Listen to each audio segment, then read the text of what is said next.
Say when. I'm here today with Grizwald Grim, and we're going to see where we go with this. I met Grizwald Grim only via the YouTube world from Paul Vanderklay's Twitter feed, actually. And so I've been kind of enamored of some of the comments Griz makes because they seem to fly right over the top of my head. And I'm hoping to explore that a little bit more today. But Griz, before we get started, I wonder if you would tell me your story, because I don't really know that much about you. And I think our viewers would also profit from getting to know you before we start talking about deeper things. For those who are wondering what we're going to be talking about, here are a few of our topics: meaning, character, digital identity, collapsing probabilities, the sacrifice of potential, and power.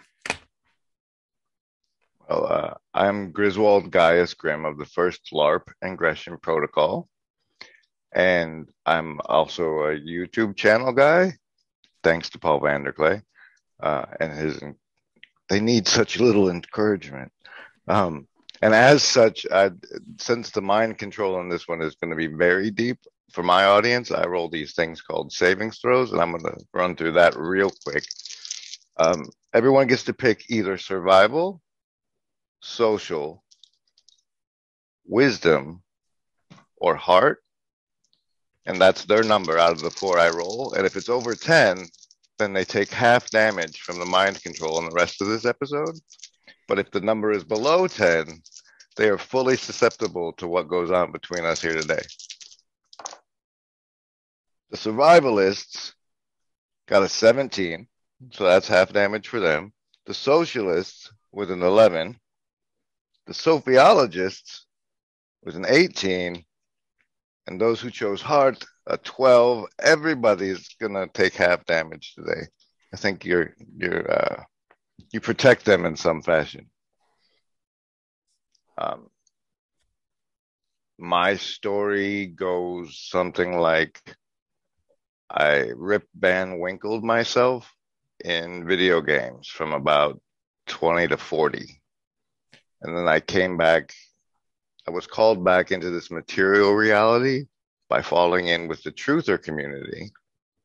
And it's essentially, if you watch YouTube regularly and you fall into that community of watching those videos, that corner of the internet, it's sort of like a visual paranoid schizophrenia. Like, they look at current events and assume everyone is lying about them and try to find what's really going on. And eventually that information diet and me no longer mixed, because I made the connection between the Special Victims Unit marathons they used to run on the USA TV network. And I had watched a bunch of those, and at some point it felt like, hey, you're the type of guy who watches Special Victims. And that made me feel awkward. And then the truther community vibe became something very similar. And so I sort of fell into this corner of the internet, which is post Peterson's disappearance, this donut volcano of content providers arose to fill all the hours that his lectures had filled for people who fell into his funnel. And I can say you're probably one of the better ones. So it's a real honor for me to. I really like the way you bring, like, from left field balls in to. I like the way you bring stochastic resonance to the forefront by, like, bringing up 11 when you're talking to some musician guy, or that's what I like to do, is like throw balls from left field and see how the people react to them. And you do that, but like on like a hi, I'm a respectable person level.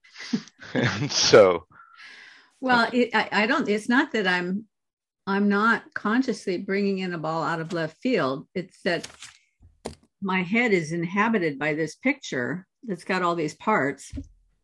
And I'm trying to put all the parts together in some sort of a coherent whole. So when I hear somebody else talk about something that relates to one of those parts, I just bring it out to see, does this slot into that, and it's that's just part of my process. Yeah, that's sort of for me, there's an information war going on, and a competitive marketplace for attention. But like, there are things that stick in our memory after we watch them, like leaves on a memory tree, and our monkey mind will jump around the memory tree and then come to bring a collection of leaves to the conversation. And yours are fascinating. Like, I stole that one crypt, like, you got onto Levin with the frog skin abominations and how they, and so that one was one. And then the saccadic resonance one from, like, I deep dived or scrolled down to the bottom of your channel and found that one. But it just came to me like, as like, this is what she does, and she might be able to understand me way better than everybody else in the corner because of all those things floating around in your mind. Well, so what you've told me so far gives me from 20 to 40, but you're obviously a person of great intellect. So who were you before you disappeared into the video game world?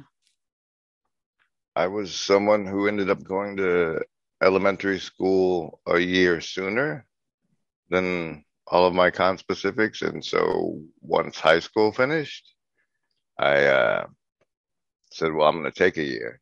So I'll be as old as everybody else. And that turned into being a Walmart employee and having my spirit broken. And I got into medical transcription because the pathologist at the hospital didn't want to pay a transcriptionist wages. So they pulled me off the street and taught me how to do it. And then from then on, that was the highest paying gig I could get. And so I would do that during the day and then enter this digital realm at night. And now this digital realm is a place where everyone's spending a whole lot of time.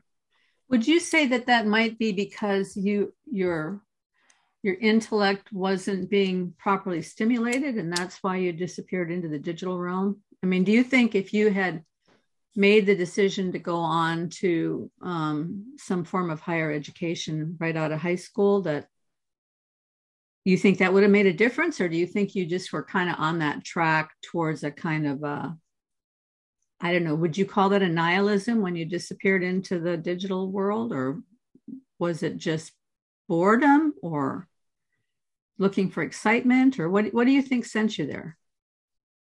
It was the time when massively multiplayer online games were just starting. Is that like a digital form of Dungeons and Dragons, or like World of Warcraft and such? The networking listen, power. you're gonna have to. I'm dumb enough that I have heard of World of Warcraft, but I don't know exactly how it works. But I'm assuming it's something like a role-playing kind of a game where everybody has a part, but you're you control an avatar, and that's your embodiment in that realm. But when these things were coming out, it was the first time we were able to network across the internet rather than locally. Like, I had already played video games in a house with 4 computers networked together, but being able to do it with people all over the globe was exciting.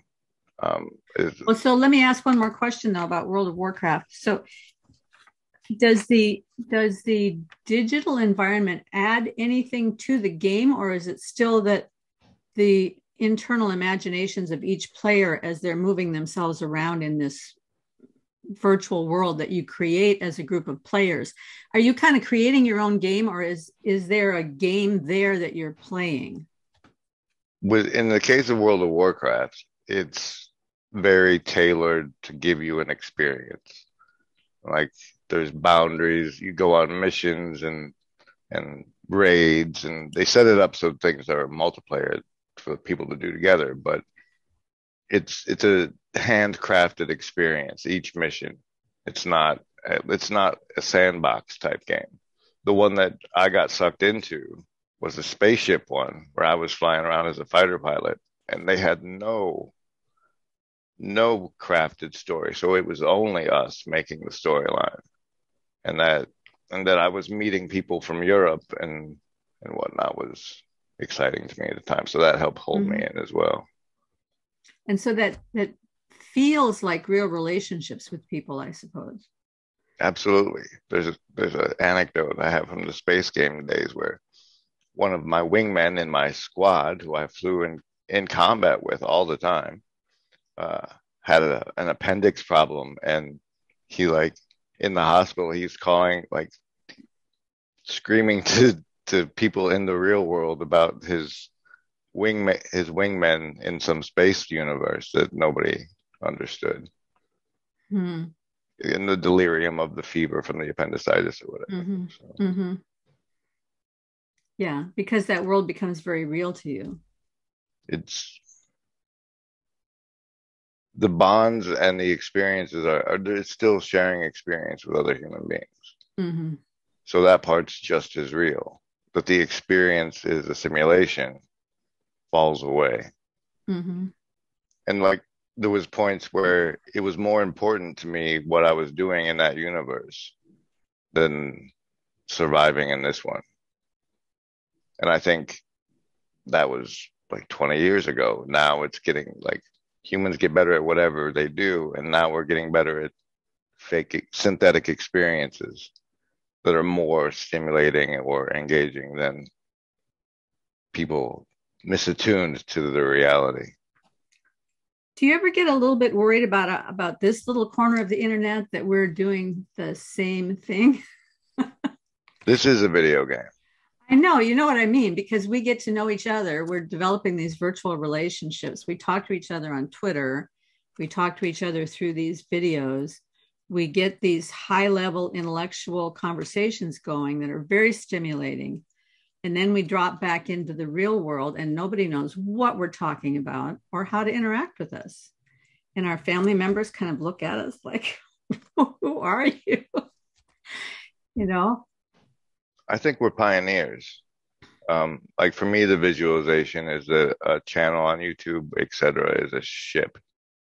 And like the Discord community that builds around one is sort of like the inside of the ship. But everyone is sending their attention to these fake places. But when attention combines, it becomes a real experience, a real shared experience. And that's, I like to think that favorably for our situation is that what we're doing is like the top down and the bottom up are colliding. It's like 50, 60 years ago, like none of the knowledge of the world or like through a newspaper was the only way the knowledge of the greater reality would seep into a local community. And now it's the integration is happening and it's having really chaotic effects on the population. So in some way, our shared attention looking towards a higher goal is we've got our ship headed in the right direction. Well, we could be watching music videos or just pleasuring ourselves, but instead we're thinking together towards something. And for me, I like to think there's this, like if I crawl down my memory tree, there's this Joseph Campbell clip that sticks with me. It's how like a tribe would take their young men into, like they'd always have the men of the tribe wear these god masks and they'd make them all big and scary. And when the child was old enough, they'd take him in the cave and make him fight him and let him win and then stick the mask on his face. And that's an initiation I think our culture and the West is lost, except for, you know, like the Masons. And I think one of the things we're piecing together as we're building in the way we're building or thinking the way we're thinking in this community is like a mask we can hand the generation that's buried in the digital world from age 3 or so now, or 8 at the minimum. So if we can cobble it together and present it to them once we got what we think is worth presenting, I think we can actually make a good help, make a good difference. That, for example, I wouldn't be affecting in the world if I was loading dog food on a truck with my time. Although if I was loading dog food on a truck, I could listen and think along that way. But well, that's one of the interesting things, right? Is that the people that are doing more hands-on kind of work have found that the YouTube educational videos and conversational videos are a way for them to utilize their minds during their working time. So it's greatly expanded the class of people who are thinking about the problem. I'm always reading comments from some guy who says, I'm a truck driver and I listen to Jordan Peterson 10 hours a day, or which reminds me of and this is my memory tree. This is out of left field. Reminds me of a comment I read early on when I first started watching Jordan Peterson. It was some guy in, I don't know, let me say Timbuktu. And he said, it amazes me that I sit here in Timbuktu, somebody without a college education, and yet I'm able to listen to this professor in Ontario teach these amazing things. And I'm able to get basically a free college education because he's put all of his courses online. And that comment was followed by 139 replies at the time I read it. And every one of them was, I'm over here in Anaturk. I'm over here in Paris. People all over the world jumping in and saying, we're listening to this guy, we're learning.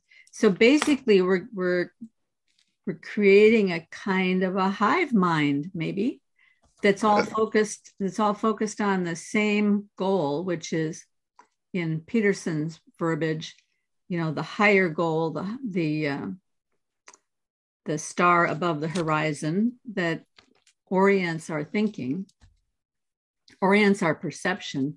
His latest video where he talks about perception, he starts talking about that again, how this focusing on this higher goal binds everything together. And that got me thinking about the whole binding problem with whether it's cellular organism or whether it's body shapes or whether it's how to see whether an apple is a whole thing or just a bunch of parts, is all related to that higher goal somehow. That perception is related to that higher goal. Like the sense of the existence of the vertical. Yes. Yeah. Aligns everything below it. Yeah. Yeah. Here's one for you to look up. I just started today listening to a guy that I'd never heard of before, and there's not very much written on the internet about him. His name is Michael Clara, Clarage. I will put it in the show notes. He's an astrophysicist, but he's also very interested in this whole issue of shape, body parts and shape in general. Mm. And he's been researching it for like 20 years. And then he stumbled across Michael Levine's work. And so he has a couple of lectures out where he's talking about Michael Levine's work, but putting it together with his ideas about how this all fits in with astrophysics and the greater universe. And he's part of some project called the Sapphire Project. Have you ever heard of that? No. SAFIRE. I also can't find out very much about that, which makes me wonder if it's a real thing, a legitimate thing, or if it's just a LARP. Well, no. I mean, the guy and all the people on there have very, very thorough, what would you say, academic credentials. But, sometimes even people with great academic credentials can kind of go off in this kind of interesting direction. So I don't know whether that's what has happened or whether they're just very good at protecting their intellectual property because they've gone in and scoured Wikipedia. There's no Wikipedia mention of him or of the project or of the theory that the project is working on. Well, I doubt that Wikipedia has anything good for me yet either. So sometimes things are just emerging or are still too small to have that Yes, sort of well, this documentation. Sapphire project is not small. They're doing massive scale astrophysics experiments and observations, and they've built a thing called a star in a vacuum or something. I don't know. It's well, there's your kitty. What's your This is Sylvia. Sylvia? Hi, Mhm. Sylvia. She showed up at my door pregnant, and I brought her inside hoping she wasn't and wouldn't be. And I've had kittens that had to be homed. Um, How many kittens did she have? Five. It was the cast of the OA, Oh, but I that's a miss complicated I love cake miss thing. having cats. I had always had cats when I was younger, but somehow I didn't have cats then for about 10 years. And then when I got around 35 or so, I got allergic to cats. And so now I can't have a cat anymore. Oh, Congratulations. I love baby The ma kitties. the maintenance is insane. Well, we do have a dog. We adopted a dog. We our daughter adopted a dog, and then of course she moved away. So now we we have her dog. But it's good for us. Gets us out walking morning and night. So anyway, back to Well, when you brought up the Sapphire Project and carriage, Clary. Clary. clarage on the shapes, what came to my mind was cymatics almost immediately.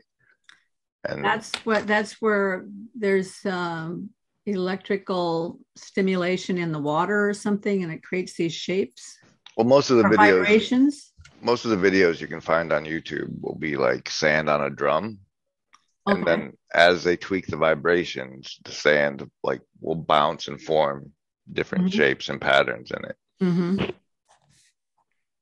Yeah, I did a episode early in my channel several years ago with a musician, and we were looking at some of those from the sand on the drum and so forth. I think that Rupert Sheldrake has a paper or a video or something online where he has the sand and also water, where they do certain vibrations underneath a little bowl of water, and it shows all these different designs that take place, which It's kind of fits in with the Sapphire. Well, I don't know about the Sapphire project. That's on the grand scale. It's some idea called the electric universe theory. oh yes, Have you heard of that? big fan. Okay. Well, this is Michael Clara. He's part of the electric universe theory universe. That would explain why you can't find much. It's fascinating how like there's a lot like I can watch all sorts of things on YouTube, but some things people just don't talk about. Like that, for example. Like it's so anti-mainstream that people like, is this guy a kook? It's like talking about a thing that might be right is too fringe. And like that's what I like about like what for on my channel, this is a fringe encounter. Like people who don't know each other, but they do share interest, just getting together and seeing what happens. Mm-hmm. And and like when I caught that stochastic resonance clip from you, that's exactly like you never know what chaos is going to elevate the right signal for you. Yes. So Well, so what have you heard about the electric universe theory? Is it worth looking into? my my favorite, I would throw people to who I call Tom with the weather, which is a reference to a Tool song. There's this guy, Ben Davidson, who watches the sun, has been watching the sun on YouTube for years. Oh, he has they're like 5 or 10 minute things every day. Yeah. Yeah, he's kind of And hypnotic to listen to. I used to listen to him a bit, and then I started to think, yeah, I don't know.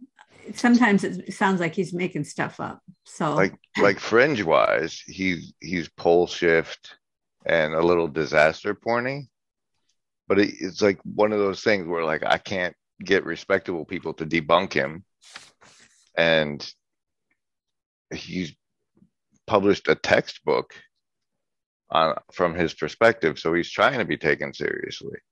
And it's this overlap, like respectful information used to be more siloed, and that I think is kind of collapsing as the two worlds merge. Mm-hmm. And so part of this, the relevance realization we can do as a community as we're aiming toward the same goal can really help with that, I think. And I think what I try to do is like underline those, like the what's emerging among us more than give people something like specific nuggets, although I do that too. Yeah, no, that really makes sense, because that's one way we can really help each other, is to steer clear of conspiracy theories that just take us down a rat hole that doesn't take us anywhere, right? You can get so, like Jordan Peterson's always talking about ideologies being incomplete religions. A lot of conspiracy theories are like that too. Everything fits so perfectly that you think, oh my gosh, this must be it. But the boundary is too tight. And so there's no place for any interaction with anything outside of it. So you want to be very careful not going down that hole.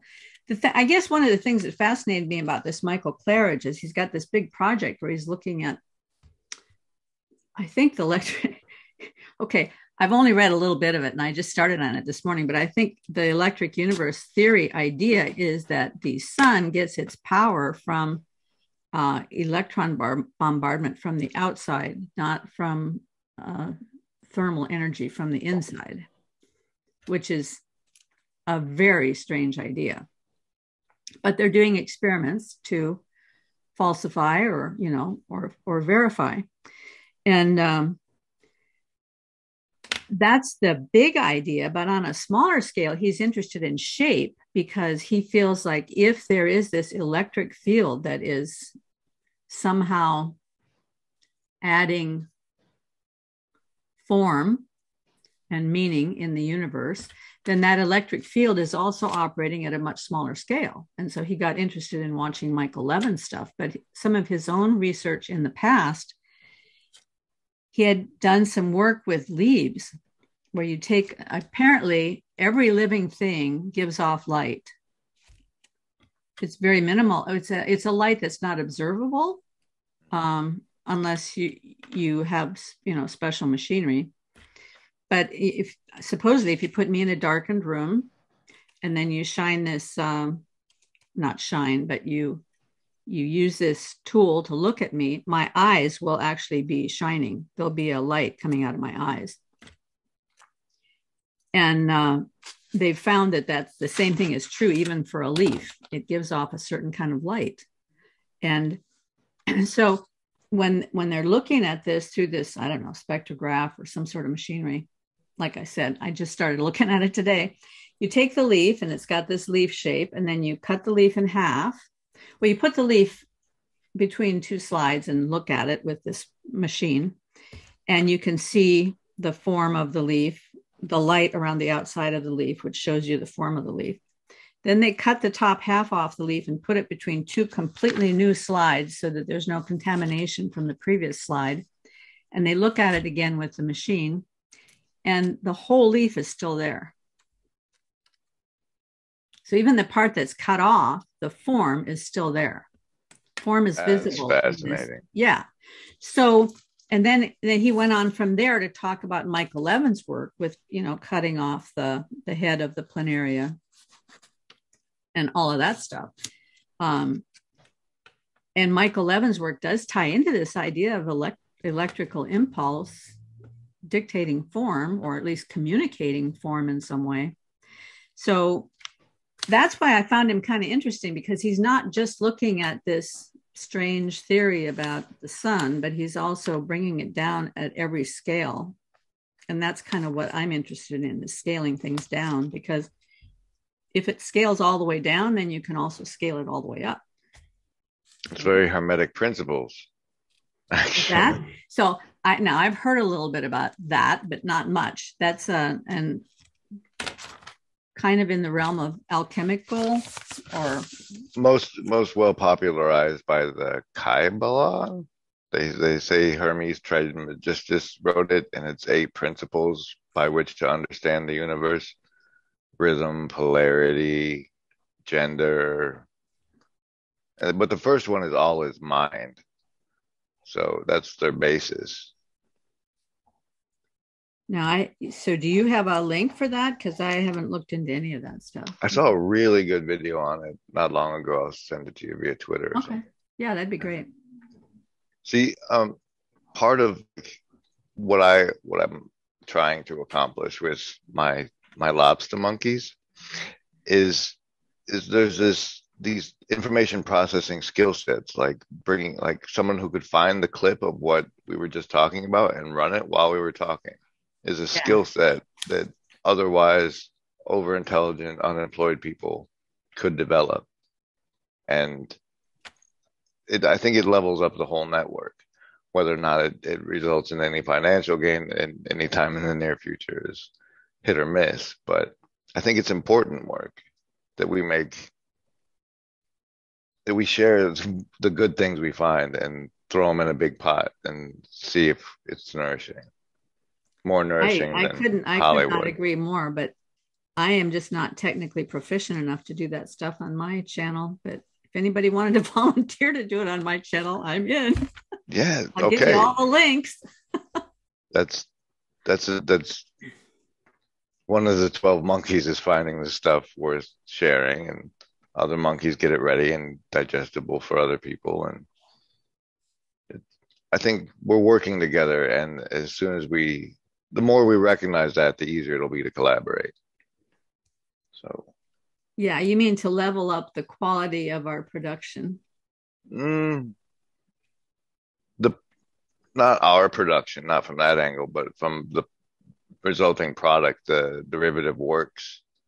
For example, I call them eye stalk wiggles because I have this beholder monster from D&D mapping for it. But like just the series of clip collages have been like the most, like people make a point by referencing all these different points, and now that we're in this age, we can do it in video clips of those people saying that quote, and that's been the stuff that has changed my thinking most powerfully. So that as a skill is something I'm trying to promote maybe. Mm-hmm. Yeah, so that makes total sense. You mean like taking some, I mean, my daughter used to say to me, you should make clips of your channel. Well, I can't do that either. I sort of force people to watch an hour and a half, which is, useful or not useful. Maybe that's why my numbers are so low. But sometimes some real nugget comes along, and if I can clip out that 2 or 3 minute thing and put some nice visuals on there, yeah, it would be great. So yeah, YouTube added a feature. I made a clip of your channel today. So it's a matter of training your audience monkeys to clip for you because you're a superstar. You shouldn't be spending your time on that. You should be doing what you're doing, having the insightful conversations with people. Like the talent shouldn't be doing this monkey work, but we need to train the monkeys before we can make that a reality. That's so funny thinking of myself as talent. But I'll tell you what, that Wolfgang Smith conversation was really good for me because I had kind of gotten to where I was thinking, should I keep doing this or not? Like nobody's watching, woe is me kind of stuff. And then Nate sent me that guy's name and I followed through and got the conversation. And that gave me enough confidence that I reached out to Michael Levin and John Vervaeke and Stephen Blackwood and Mark Solms again. And I put together a bunch of matchups between these guys. And we've got a lot of good stuff coming down the road. Yeah, people love crossovers. Yeah. So I have a crossover with Michael Levin and Mark Solms. They're both on the neuroscience end of Michael Levin's work. And then John Vervaeke and Michael Levin on the cognitive science end of Michael Levin's work and John Vervaeke's work. And then Stephen Blackwood and John Vervaeke. Yeah, I've got a lot of nice matchups coming. So I'm excited about that. You encountered the demoralization of the view count. Yes, I did. Well, it wasn't just the view count. I can deal with that because I really believe that the people that are watching are the people that need to be watching. And, what can I do about that? I can't increase the number of people watching. And having big numbers doesn't really matter if people aren't involved, right? But what I couldn't handle was that all of a sudden, all the comments just dropped off the map and there were no comments anymore. So I didn't feel connected to the community. And I think that's where it got like, well, if people aren't commenting, then maybe this isn't valuable to them anymore. And if it's not valuable to them anymore, why am I throwing all this stuff out there? And I think that's what it was, that demoralization that started happening. But part of it, I think I was just tired. I had been traveling and I just was burned out, Yeah, absolutely. Yeah. So I'm back in the saddle again. But we're here to talk about you, not me. So you had brought up some things that you wanted to talk about, and I'm still interested in talking about those things. Let's tackle this. You had said meaning, character, and digital identity. What was it about those three things that you wanted to say? Well, I thought you'd ask the best questions for me to help make me more understandable to people because of all the different nuggets you've collected. You have more angles to see things than most. Well, so you just start talking and then I'll throw in some questions because my questions don't arise from an empty sheet. I have to have a little chaos first and then I can see the patterns. And take apart what's not necessary. Yeah. There's the LARP ingression protocol is essentially now that where we're at as a society and on these digital planes in our free time, everything that's not falsifiable is fair game to believe and or act as if it's true. Like the electric universe theory hasn't been falsified, so we can LARP that that's the case. We can believe that that's the case and operate from that perspective with that frame. I've built the digital identity of Grizwald Grim is based from you may have heard of the Pokemon Go became very popular as a mobile game because it was getting Google people to film the inside of their house for Google. But well, and in every park and every store and every place in the community. I mean, when it first came out, there were just herds of people everywhere with their phones looking around for the Pokemon. Its predecessor is a game called Ingress, which is about two teams, red and blue, enlightened and resistant, fighting for mind control of the human population. And it was supposedly developed by someone who left the either intelligence agencies or Department of Defense to make it. And it required people to turn their GPS devices on their phones on to play.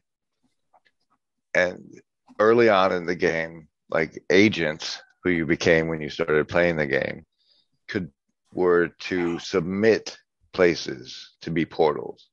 And those places were like, I think the post offices were automatically a place. And then like any place there was human expression, like statues in a park, anything beautiful to draw people to was supposedly like a portal. This exotic material came through in the game. And so once I heard that ISIS was targeting cultural, like historical and cultural landmarks, it felt like we're doing an ISIS targeting thing by creating these portals. Like any place humans had shaped and expressed themselves in the walkabout world, we were reporting to this game was a place where humans had shaped things. And there was a point when I was playing when I got an overlap clip from the movie Crow, where he says, "Victims, aren't we all?" But it crossed over into shapers, aren't we all? Like I realized that if I went to the gazebo in the park and captured a portal, I was shaping another human being or multiple other human beings to come flip it back. I was like shaping what happened in the real world while playing a game. And so those things map deeply into what I'm doing now. And the digital identity is that at one such portal, a shaper came through and inhabited my body. The body of this poor NPC fellow who was a medical transcriptionist. And so that's the LARP. And Well, now I get to talk to Karen Wong on the meeting code. It's beautiful. when you were talking about that, what popped into my head, and like I said, I just talked about what pops into my head. What popped into my head was some more of Michael Levine's work, where they have found that if there's, well, first of all, it's a very mysterious thing that cells know where to put the body organs, whether to put them on the left side or the right side of the body, and how they all fit together. And, you know, all of that is very mysterious when you start out with a bunch of undifferentiated cells. But so there's something about the left and right sides of a body, of any sort of organism. The left and right sides are very important. If something goes wrong with something on one of the sides, like let's say you have an injury in your right leg, there's actually an electric signal on the left leg in the same spot that identifies that there's a problem in the other leg. And he said that eventually they hope to get to a place where they can find these signals more easily in some other part of the body that's more accessible, like maybe in your spit. That they could just take spit and look at spit, and they'd be able to tell which parts of the body are needing attention. That's kind of mind-blowing, isn't it?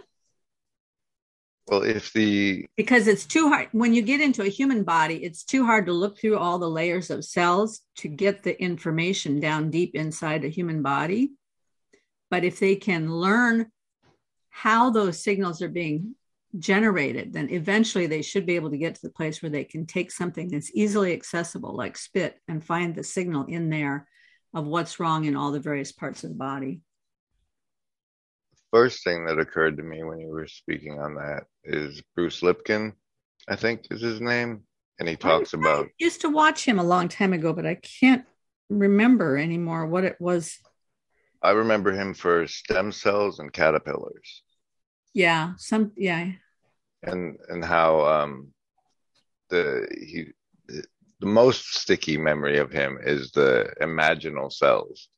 That like when a caterpillar dissolves, there's a special cell that I guess imagines being a butterfly that makes the rest of it possible.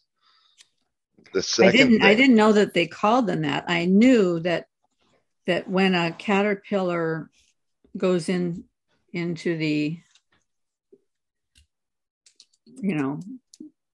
chrysalis or whatever it is, wraps itself up in, that the goo phase. Yeah, it completely goes to goo. There's nothing left of the original caterpillar, and there's seemingly no information in there that would tell it how to produce a butterfly. But even more interestingly, if you train the caterpillar to do something or teach it a certain path or something, when it becomes a butterfly, it will still know that path. So the mentation or the cognition or whatever you want to call that developed in the caterpillar is still there even after everything has turned to goo and then rebuilt again. For all we know, it could be reception of Akashic records that we map on the memory, what we have access to in the Akashic records, and different pieces can flow down. And that's like one of the gray zones. Yeah, okay. I have avoided anything that a lot of night.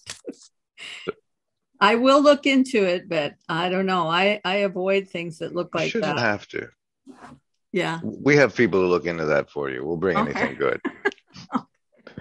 The second thing I thought of when you were speaking of the left and right forms thing was that theoretically it's all in the DNA. Mm-hmm. And if that's operating, if that has its own magnetic field that we can learn to read, the way our heart has a magnetic field that we can learn to read, that may be where that level of information is transmitted. Yeah, well, theoretically, there's nothing in the DNA itself that tells where to put the body parts. That's why Michael Levine's work is so important, because they always wondered, how did these undifferentiated cells know where to go to build the leg or to build the eye or to build the heart? And he discovered this bioelectric communication, that the cells talk to each other and they say something like, you go over there and you build an arm, and you go over there and you build an eye. But then he also said something very mysterious that he's never really dug into, and nobody's ever asked him, as far as I can find. He said, and then when they get there, they have this subroutine that's already prepared so that the eye can be built. They don't talk to each other about how to build an eye. They just talk about where to put the eye, and then the subroutine kicks in. What, subroutine? Come on, are you kidding me? There's just a little package that goes bing, and then it decompresses, and out comes all the architecture to build an eye. Well, that's presumptuous, right? That there is a subroutine. Well, I mean, But he used the word subroutine. but if we're looking at bioelectric signaling in a potentially electric universe, then there's no reason we shouldn't think that that information is being transmitted to those cells, not from each other, but from the vertical. Yes, exactly. And that's part of what Michael Clara was talking about when he, in this lecture that I'm going to put in the show notes, he even was talking about like snowflakes, that there's no reason that snowflakes are the way that they are. And his thinking is that the snowflake forms inside of this electrical field. And that's why it gets the shape that it gets, because, snowflakes are all unique. Which brings up another thought. I've been listening to Stephen Wolfram in some of his process conversations that he has with different scientists, because he's exploring how his theory works out in biology or in chemistry or in multicellular organisms and that kind of thing. Okay, when you say his theory, to me that means like pockets of intelligibility. Is there another angle that you mean when you say that? Yes. Well, okay. Wolfram's main theory is that the entire universe is built from a rule that is generating space and time. And space is made up of, all of reality is made up of atoms of space. Now, he's using atoms loosely there, but space itself is just these points. And the points are generated by the rule. Points, he calls them nodes. So there's a node and an edge that goes to the next node. And then when certain conformations arise out of those points and nodes, the rule will say, well, when you get this shape, change it to this shape. And so maybe add a node, and then that means that you have to add some edges. Mark Jeffrey of The Last Theory has simplified it and done some beautiful visuals to show how the theory works. But this very simple rule will generate a very complicated universe. So that's Wolfram's theory. he is exploring his theory by talking to biologists, chemists, trying to understand whether or not his theory could connect with them. So he'll have these working projects where he'll be talking for like 3 hours with these guys, and they're just exploring ideas. Well, would this work? Would that work? What if we did this? Does this show up if we do that? You have to listen to hours of it where nothing happens. And then all of a sudden, some little spark will fly out. Well, he's taken to calling these atoms of space. He calls them an EME, E-M-E, like a meme, but without the M. And the EME, he's talking with this other guy about EMEs, and the other guy says, well, but the EMEs have to be unique, otherwise the universe would collapse. And at first, Wolfram is arguing with him a little bit, and then they both come to the conclusion, no, that's right. Every EME has to be unique. Otherwise, the universe collapses because of all if the atoms of space are identical, as many of them would be if you were looking at the standard particle physics standard model, because in the standard model, there's somewhere between 14 and 25 particles that make up the whole universe. That would mean a lot of those particles would not be unique, right? If they have free will. Well, anyway, going back to this EMEs being unique, all the EMEs have to be unique. So part of the uniqueness, I suppose, could be their location, their trajectory, and every EME would have its own location. So that would be part of its uniqueness. But there's also an identity to every EME in Wolfram's theory. Now, I'm not saying Wolfram's theory is right, but I find it interesting to follow him because his theory does take you to some places that usually physics doesn't look and doesn't want to think about. There's a lot of implications underlying Wolfram's theory that I'm not even sure he recognizes yet, because like, what if the rule is the word? Yes. And well, he tried to get around that by saying, yeah, but it's not just some special rule. We don't have to say it's a special rule. We could say it's all possible rules being implemented in all possible ways. But to me, that doesn't help any, because that's the same problem we run into with the many worlds theory, right? Then you end up having to have a world generating machine that generates all the worlds. You just keep infinite regress, Well, so it's hard to fill infinity.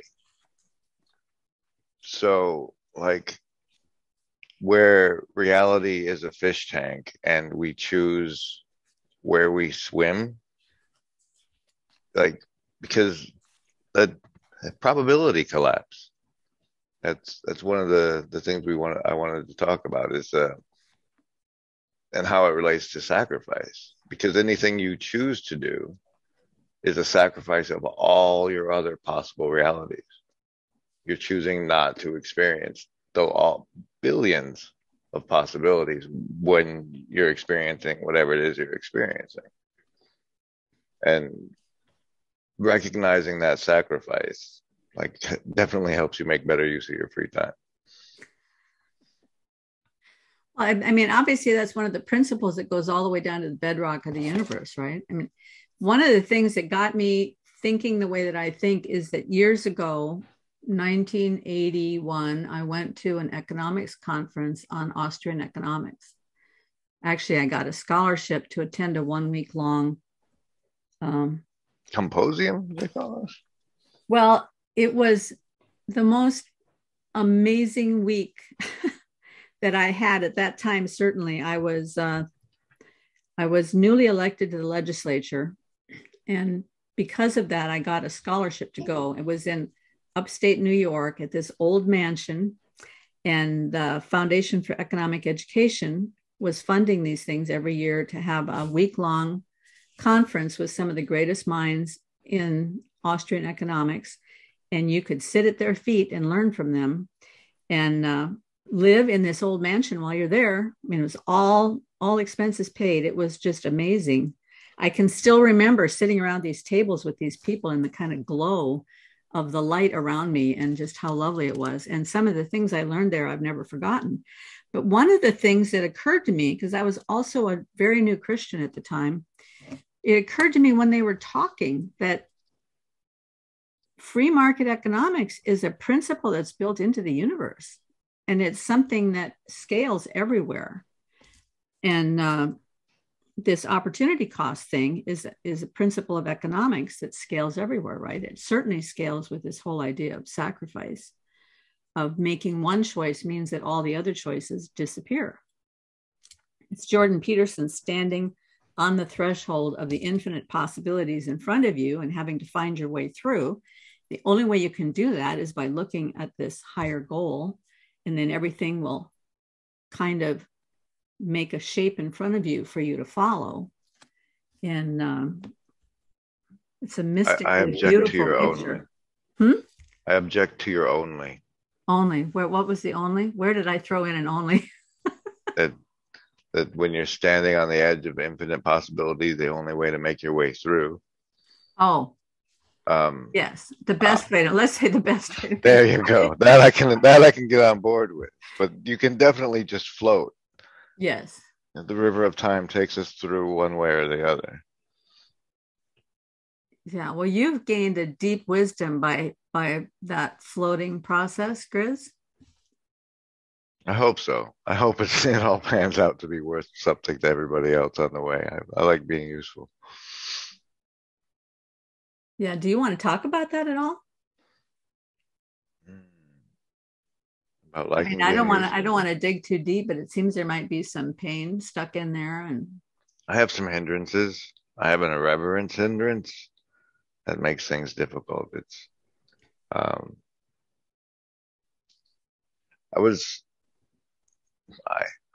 one of me was in high school, and it was the first ever philosophy class they offered, and we all had our own. We had to bring our own. And mine was that, like, essentially, you don't know what 10's really like unless you know what -4 is like. And so going through that path has taken me down some nihilistic roads. And I think redemption's a thing. And probably one of the better higher goals one can have from various positions in life. So, yeah. Well, I mean, one of the amazing things is that redemption truth, yeah, both. That redemption truth is so deeply true that it rewrites everything. And once you grasp that, you do have a shot at redemption. Yes. And it's a gift, and all gifts have to be opened up and taken in and explored. And so it may not be an instantaneous poof, like the zip compression goes off and I'm just all filled up with this redemption. It may take a while. For me, it took a long time before I really grasped what that meant. But when I grasped it, it just sort of went back in time and rewrote everything, all the garbage of my younger years and everything, just got all rewritten into this thing that became meaningful and gave me a foundation from which to move forward, right? And I was rewatching one of John Vervaeke's videos. I think it was his video on agape. And he was telling the story of, in Iris Murdoch's book, the Sovereignty of the Good. Did you happen to see that episode that I did on Iris Murdoch with Matt? I didn't. Okay, I will put it in I'll put it in the show notes. Iris Murdoch Matt introduced me to her, because I don't know any philosophy, but she was a philosopher sometime in the last 100 years.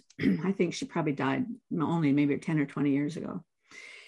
And she tells this story in her book. I only roughly remember it, but John reminded me of this mother-in-law who did not like her daughter-in-law at all, was completely irritated by her. The daughter-in-law was coarse and mouthy, and she was having a really hard time developing a relationship with the daughter-in-law, because obviously it was obvious to the daughter-in-law that no matter how nice the mother-in-law tried to be, it was obvious to the daughter-in-law that she wasn't loved or appreciated by this mother-in-law. And I don't remember what the mechanism was, but some way or another, the mother-in-law either decided or somehow got a shift in perspective. I don't remember the trigger, but her perspective shifted, and all of a sudden she could see a different reality. That instead of the daughter-in-law being coarse, she was fresh. Instead of her being mouthy, she was expressive. She was able to see these things from the other side. And all of a sudden it completely altered not only her view of her daughter-in-law, but her view of herself. She probably saw herself as being critical and judgmental and, unable to see the goodness in other people. And that insight made her rethink everything in her life, and it gave her a completely new perspective of everything that she looked at. So this one insight can rewrite your whole life, right? And I sent John an email and I said, here's Michael Levine talking about how this little chemical wash can change this organism so that it goes off and does this instead of what it was going to do. It's that same impulse, right? It's this one little thing that can rewrite everything afterwards. I'm sure it works both ways. You could get an insight that would drive you down a wrong direction, or you can get this other insight that will transform your life. And to me, redemption is that. And maybe within redemption, there are many, many sparks like that, many insights. I think the word is like that. When you're reading God's word, some little insight will just, and it will rewrite the way you think about everything day after day after day. And I think that's why we're supposed to be in the word consistently, because it's always, building new truth into our lives. You're making me talk too much, Griz. I don't know. That was deep. I'm glad we went there. I think you're a good interviewer, but I'm supposed to be interviewing you. It's a fringe encounter. What happens, happens. Yeah. So meaning, identity, digital identity, and character, collapse of probabilities. I guess if we wanted to lean into digital identity, I'm greatly concerned that to the extent we are evolved monkeys, there's never been an experiment before where we spend so much time staring into little boxes. And I think the boxes ignore all of our being except our eyes, ears, and intellect.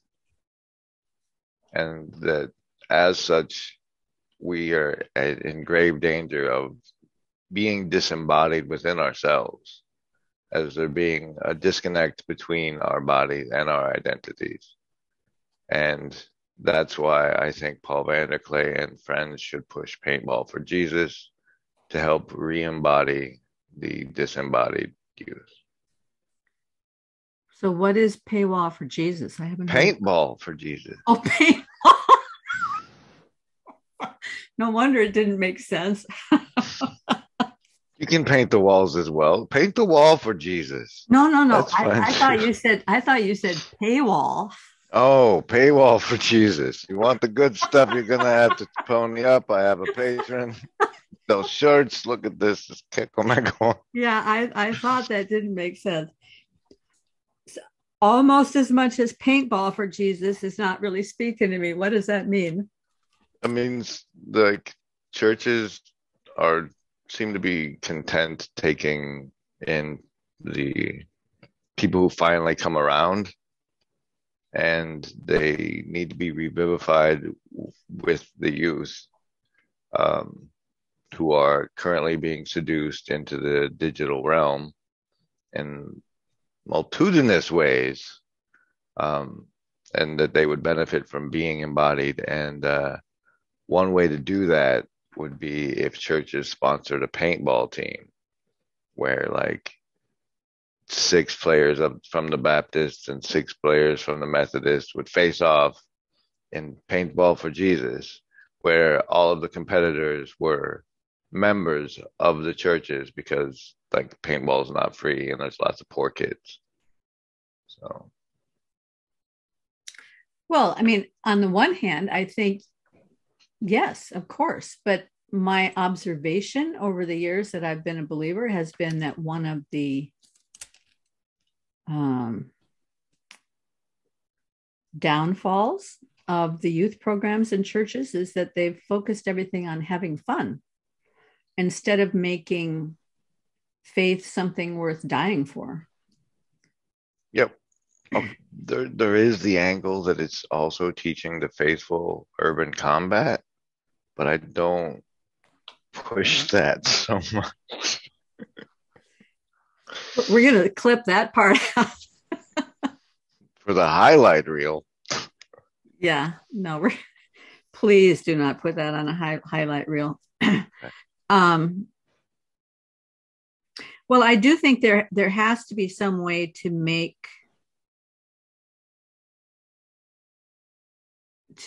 reach the young people that are right now trapped in the gaming world. I mean, that I personally know of young men in my friend community where the young men have gotten so trapped in that they've had psychotic breaks and it's affected their entire future. You know, at the age of 17, 18 years old, because they stay up all night gaming and then they go to school and then they just can't identify reality anymore. And especially because they're so exhausted all the time and they're overusing their brain and their visual and, you know, repetitive motion, everything. And they get wired wrong and then they're just rewired wrong. No medication can help that. Once it gets kind of past a certain edge, they're just sort of lost in that world. And I think that some sort of activity that is more enticing. What is that though? I mean, is paintball the thing? That's where I came to me, is because it was in my like paintball was the closest to the kick I got from playing Overwatch, which is team-based combat video game. And so that's why I thought of it as a selling point. And I spent most of my life in Middle America Bible Belt.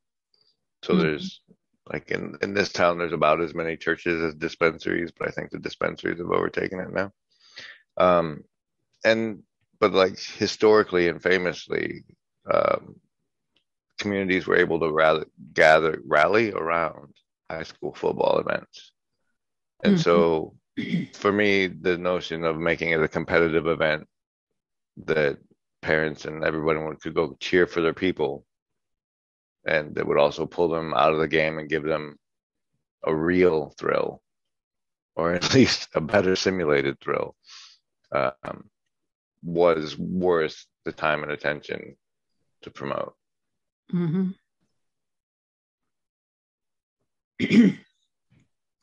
But also, I sell t-shirts.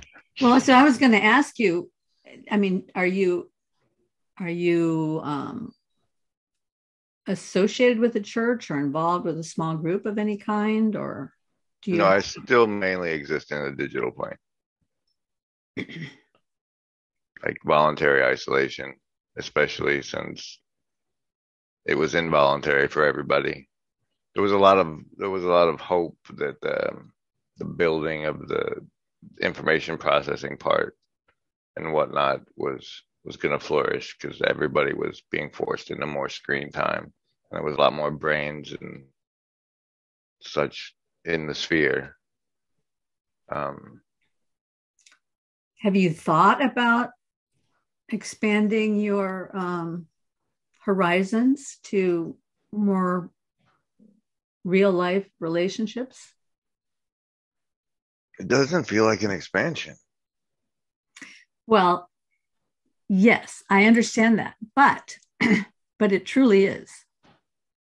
Because, let's go back to this idea of sacrifice, okay?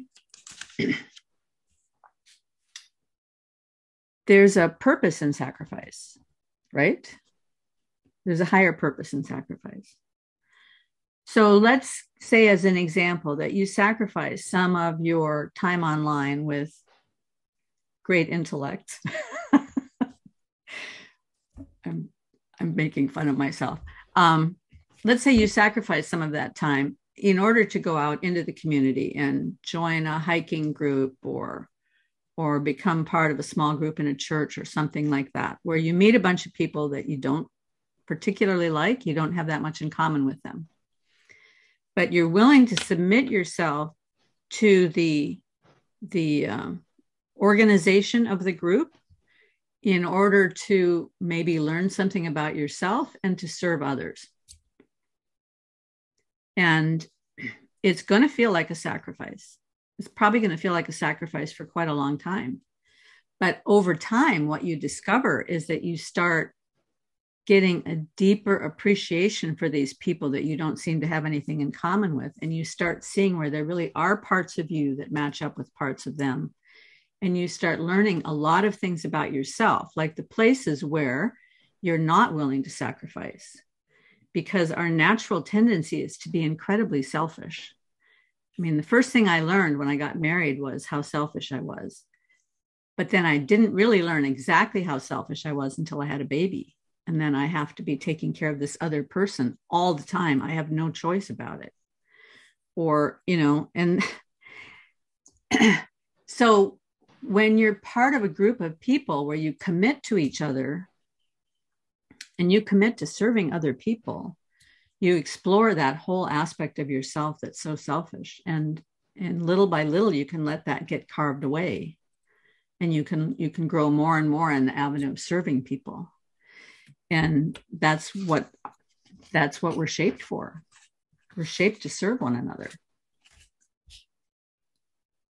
If we're operating at the right frequency.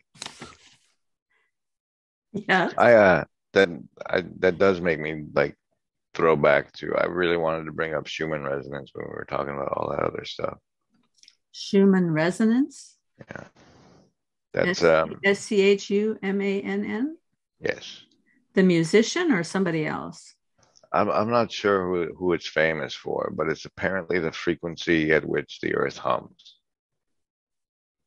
Is that the 433 hertz or something like that? It's like 7.68 megahertz if I remember correctly. But like there's a Twitter feed that monitors the changes in it. And as far as bioelectric communication, I didn't want to not bring it up with everything else we already said. Mm-hmm. Well, what's the significance of it?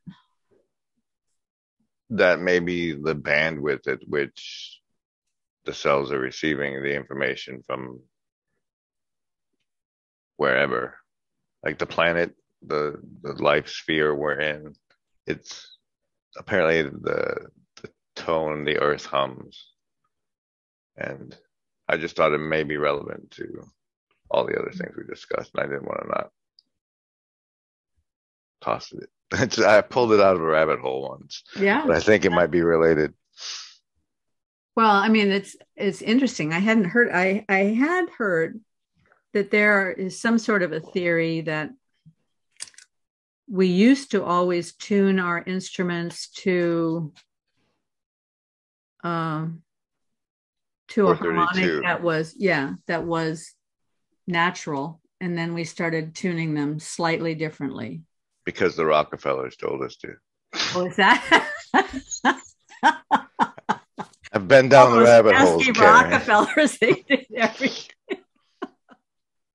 If only they'd fund my research, I'd stop saying things about them. That's hilarious. Yeah, well, I had watched a couple of those videos about the 432 hertz or whatever, and at first it was kind of compelling, and then it was like, oh, come on, you're throwing too many things in that pot, once you see that everything in the universe all comes down to this one thing, it's like, yeah, okay, not so much. But that doesn't mean that the thing that they're obfuscating isn't actually a value at an important level. Yes, I That, mean, there's probably something to all of this stuff, you know.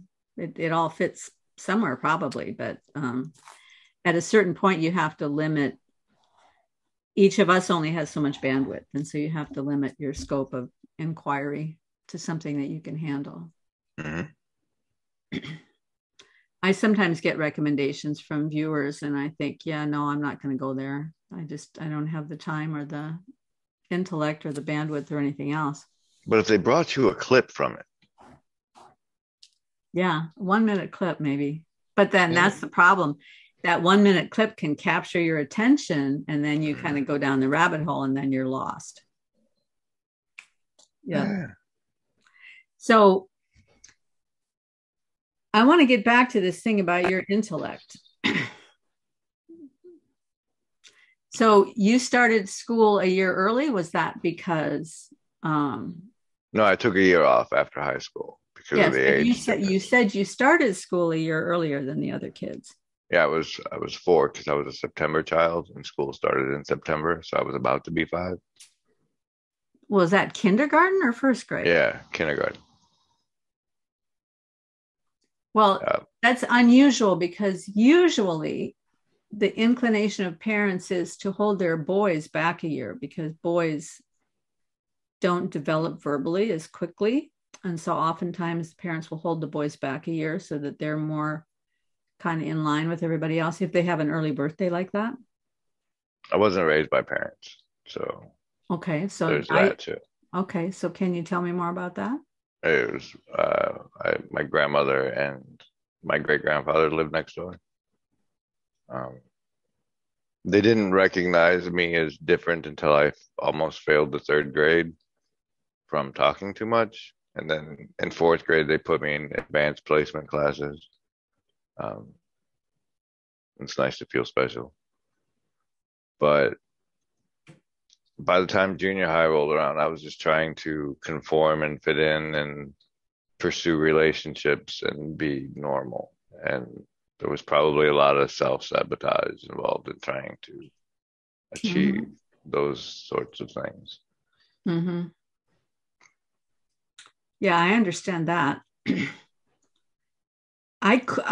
For a lot of reasons, I couldn't fit in junior high no matter what I did. So I just sort of gave up on that and went ahead and pursued school. um, but if fitting in is a possibility, I can understand how that would be a tremendous motivation to kind of clamp down on your own natural curiosities and interest in the world. And unfortunately, the internet captured you and gave you all that in one nice little package, and all that gaming gave you a place to explore and It still does. I mean, like you said, this is a game too. mm-hmm. I mean, the controls are complicated and a lot of it's invisible, but playing with these algorithms and stuff, it's just a different game to me. Well, what when you look at this game that we're playing, what do you think is what would be the ultimate best consequence of it in your mind? That we can bring young adults up to speed in a timely enough fashion that they don't repeat like they don't fall into the traps I did. Like there's so much wrong think being pumped into everybody's head that, like, for example, I think advertising should be taught in junior high. I think that the notion of a defense against the dark arts class, like from uh, J.K. Rowling's Harry Potter, like the Mm-hmm. school was corrupted, so they had to get together and learn together. And essentially, so I'm way aged out of it. That's sort of what I'm trying to see happen in our corner is we help each other think and avoid the bad rabbit holes, because people who have already been down there and come back out can, like you said, something can capture your interest and you go down the rabbit hole. But if somebody on the way out drops you a clip of why they're not there anymore, then that can save you a year of interest, a year of content consumption, a year of your life. So the coming together, that's the possible benefit I see, is like the distributed cognition of online community hive minds. But like the expense, the sacrifice could be real life relationships if you're not careful. And there might be recovery from that, but at this point I'm pretty vested, so we'll Well, see. yeah, may your tribe be multiplied. I mean, this idea of using clips to kind of identify where the potholes are and help people avoid the potholes is terrific. And there's an added benefit to that, and that makes you not just a consumer, but a person who's serving the greater community by doing that, right? And it requires some self-sacrifice to take the time to do that, to learn how to do it, and then to do it effectively in a way that can actually reach people. And you personally, if you could, and I say this selfishly, if you could organize the people who could be the clip brigades, so to speak, and teach them the tools that they need, you could gather a lot of people doing this. Because if you look at my content, Paul's content, John Vervaeke's content, Jordan Peterson's content, yours, Chris's, I don't even know all the channels that are out there now. I mean, name some more. Unlimited content going back over 4 years or more. Yeah, it could keep, and that's just this corner. Yeah, it could keep a whole tribe of people busy. And I can't remember who that guy was anymore who made the search engine. This little corner search engine, yeah. Yes. I never tied his name to the project very well either. Well, I'm ashamed to say that I had a conversation with him, and I can't remember which of the people I had the conversation with that told me he was the guy. But so there's this infinite amount of information out there that could be clipped, and this clip brigade could be sending this stuff out there, get millions of views probably. I knew you'd understand the army of the 12 monkeys. I knew it. Yeah. That's my lobster monkeys. If somebody could make that happen, and if you did it on just 1 or 2 or 3 channels, you could actually probably drive up your numbers enough to where you'd start making some money on it from YouTube. Me and YouTube aren't friends. I've been known to make clips they don't want disseminated, but what if you went with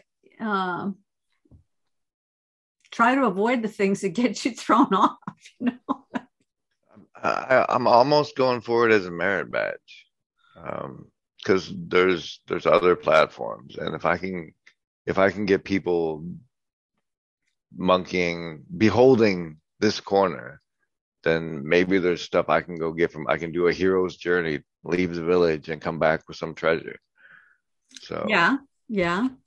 Although, I mean, if your goal is to help young people, you kind of got to go where the young people are, which would be what? TikTok. There's still some on YouTube. TikTok, YouTube, what? Reddit? Mapping out the digital platforms and getting a community where people can bring them from different places is part of it. I think we might hijack ThinkSpot, since nobody seems to be doing much with it. But yeah, but I mean, ThinkSpot only attracts people who are already interested in this world. You want to go to places where people who aren't interested in this world yet are, and then maybe you could grow ThinkSpot when those people come out of the rabbit holes they're in. But I like working at this level. I think like actually appealing to youth would be way too much sacrifice for me. So I'm happy to help lift up other people that see the good and want to learn. In a gold rush, sell shovels. So Yeah. but I have to operate on like Jesus takes care of sparrows and like grace will lead me home. And I can't try to just the way my mind has ended up programmed, I can't focus on trying to make money or trying like if it happens that I'm doing something right, that I'm following the right path. The better I'm taken care of, the more I'm following the right path. Of course you're right. Of course you're right. It's that marketing side of me that always goes down the wrong.